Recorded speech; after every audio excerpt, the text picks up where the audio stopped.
Hello दोस्तों, आज हम लोग बायोलॉजी के सेट 2 के 50 एमसीक्यू को देखेंगे। ये सभी क्वेश्चंस एग्ज़ाम के लिए काफ़ी महत्वपूर्ण है, तो वीडियो को शुरू से अंत तक देखिएगा। चलिए शुरू करते हैं। आज का पहला प्रश्न है कोबाल्ट धातु किस विटामिन में पाए जाते हैं। तो कोबाल्ट धातु जो है वह विटामिन B12 में पाया जाता है। कोबाल्ट धातु का किस में पाया जाता है, तो विटामिन B12 में पाया जाता है। अगला प्रश्न देखते हैं। अगला प्रश्न है पित्त का निर्माण कहाँ होता है। तो पित्त का निर्माण यकृत में होता है। अगला है विटामिन सी क्या है, या विटामिन सी का जो नाम है वो क्या है, रासायनिक नाम। तो विटामिन सी का रासायनिक नाम जो है वो है एस्कॉर्बिक एसिड। अगला प्रश्न देखते हैं। अगला प्रश्न है वायरस रोग इनमें से कौन सा वायरस से संबंधित रोग है। तो इन्फ्लुएंजा जो है यह वायरस से संबंधित रोग है। अगला है ओरिजिन ऑफ स्पीसीज नामक पुस्तक के लेखक कौन है। तो ओरिजिन ऑफ स्पीसीज नामक पुस्तक के जो लेखक हैं उसका नाम है डार्विन।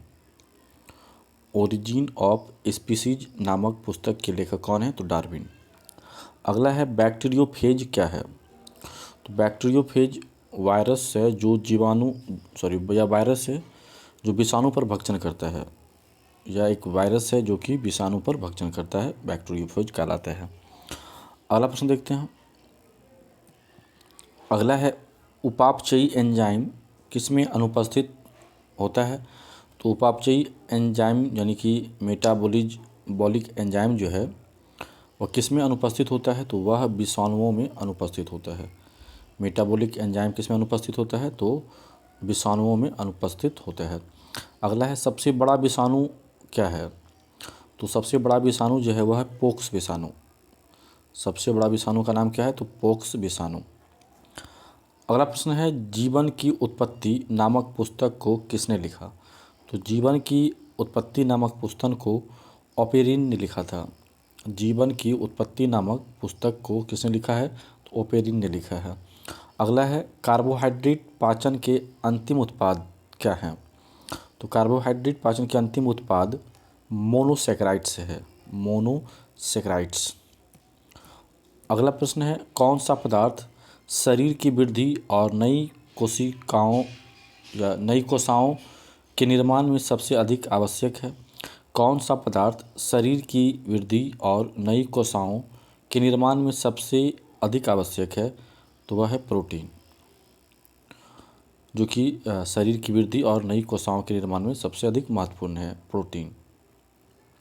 अगला है किस रूप में प्रोटीन का शरीर में संचरण होता है।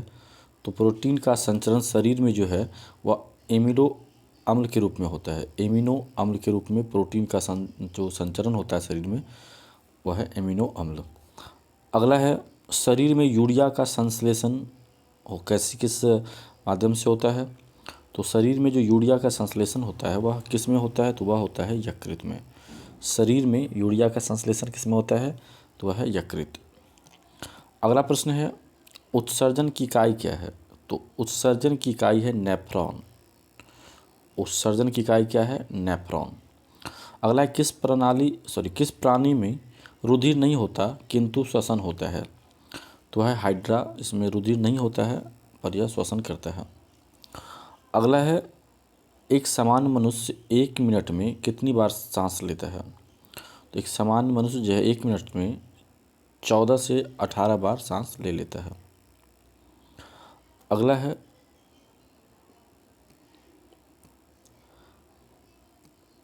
श्वसन क्रिया किसके द्वारा नियंत्रित होता है। तो श्वसन क्रिया जो है यह मेडुला ऑब्लांगेंडा के माध्यम से नियंत्रित होता है। श्वसन क्रिया मेडुला ऑब्लांगेंडा के माध्यम से नियंत्रित किया जाता है। अगला है नेत्र में लेंस पर पड़ने वाली किरणों का नियंत्रण किसके द्वारा होता है। तो नेत्र में लेंस पर पड़ने वाली किरणों का जो नियंत्रण होता है वह आइरिस के द्वारा होता है। अगला है मस्तिष्क के किस भाग में शरीर के ताप को नियंत्रण करने का केंद्र होता है।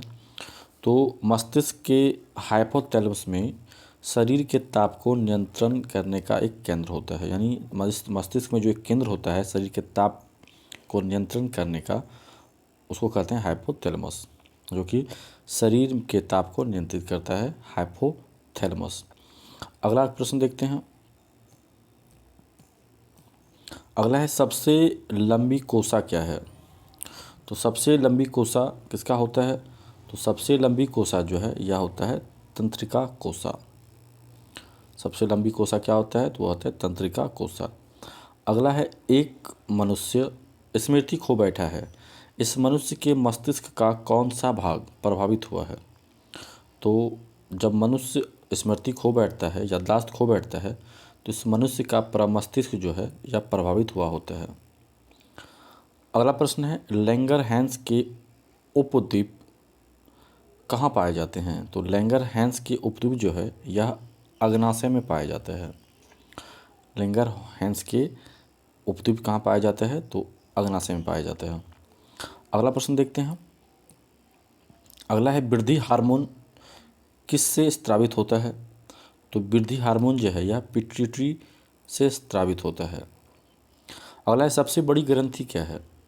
तो सबसे बड़ी ग्रंथि जो है वह है यकृत। अगला है निम्नलिखित में कौन सी ग्रंथि अंतः तथा बाह्य स्रावी दोनों है। तो अंतः और बाह्य स्रावी ग्रंथि जो है वह है पेनक्रियाज।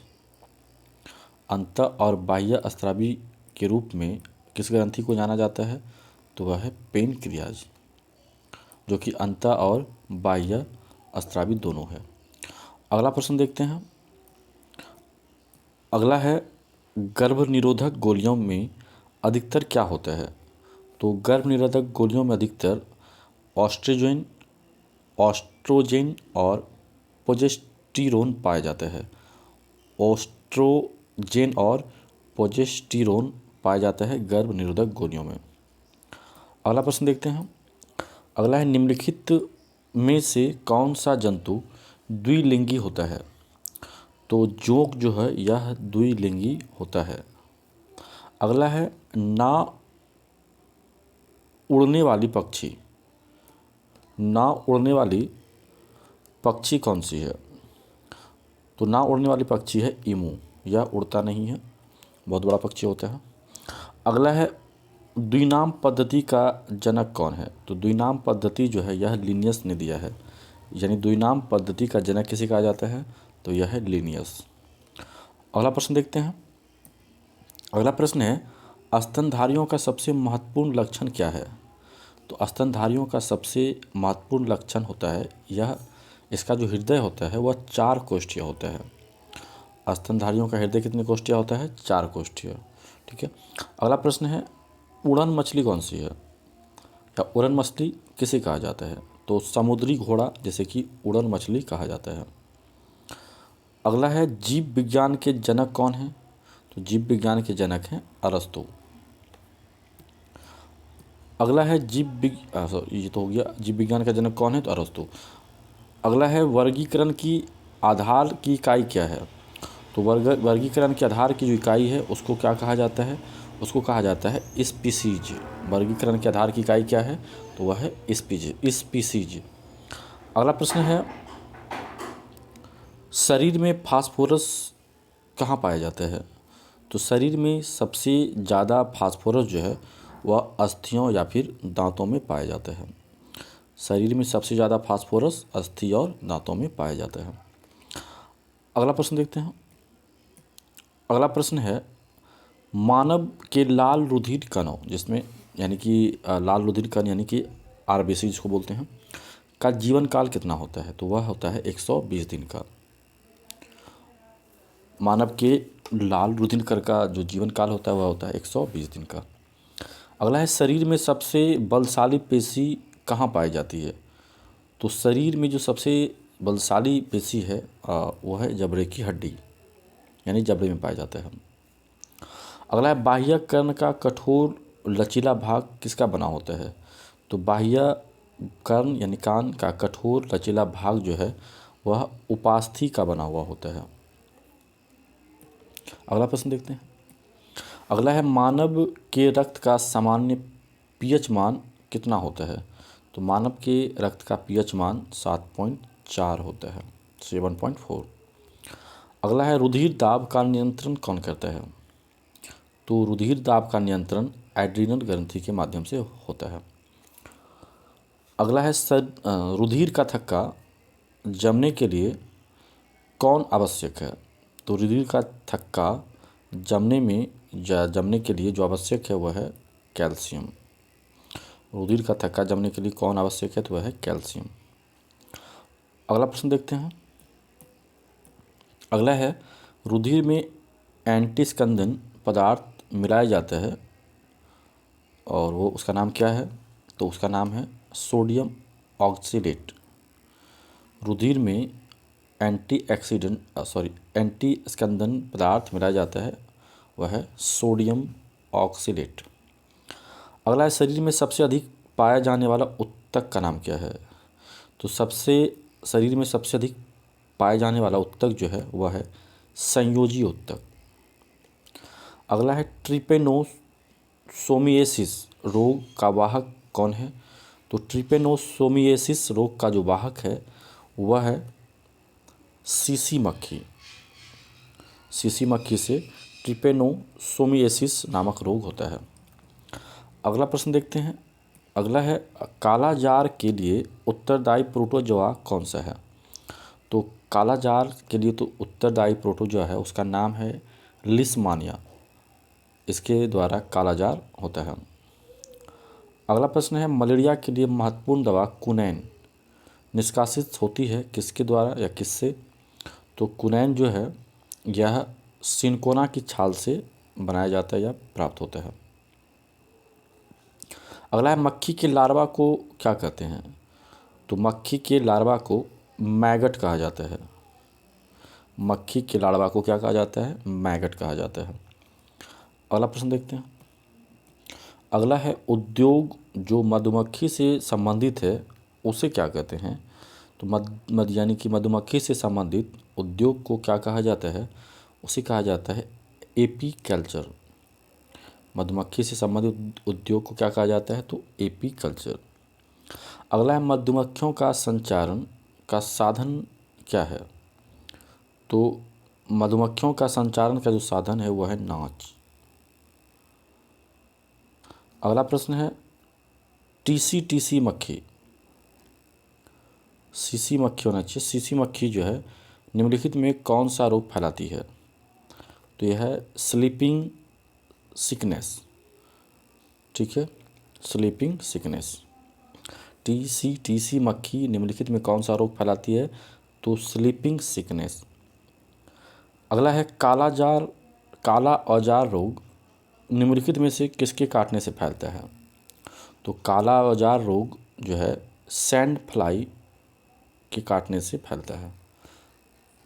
सैंड फ्लाई के काटने से काला औजार रोग फैलता है। ये 50 MCQ आप हर रोज़ 10 से 15 मिनट के अंदर करते हैं जो आपके लिए काफ़ी फ़ायदेमंद होगा। इसे पूरा देखा करिए और जो है वीडियो को लाइक भी करिए, सब्सक्राइब भी करिए और कमेंट भी करिए। मिलते हैं अगले वीडियो में, तब तक के लिए धन्यवाद।